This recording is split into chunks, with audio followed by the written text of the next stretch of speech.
hôn qua mái tóc không vì chàng kênh cô đi cả chàng không lên đi và không công phi công thác tê kia đi kỳ hôn ta tung đi hôn khát chàng tòa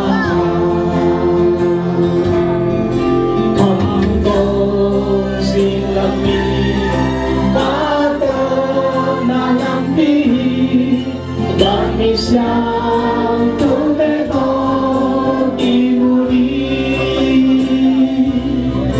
ahoy na genzahin na sayon ang wapi patutin hun katyang usisun isang te kung lading matunga ikaku toleni ama kamu ngay nakwami wahun jaken tuli mayroon ka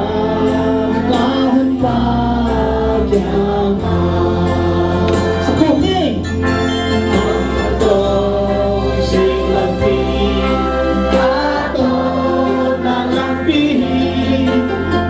isang tumeto imuli ahoy na genzahin na sayon ang wapi patutin hun katyang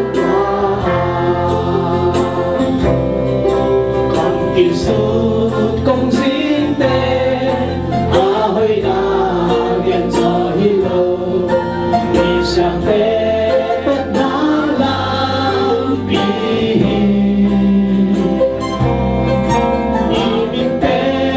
ihonggi kauni magtato ang balbal sa akin pinaman ang tong singlampin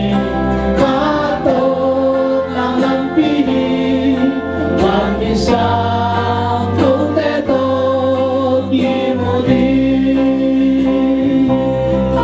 ahoy na genzahin na sayon ang wapi patutin hun katyang Boris Kapelay, come now ang tong singlampin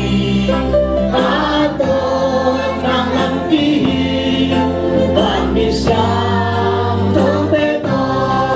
imuli ahoy na genzahin na sayon kang wapi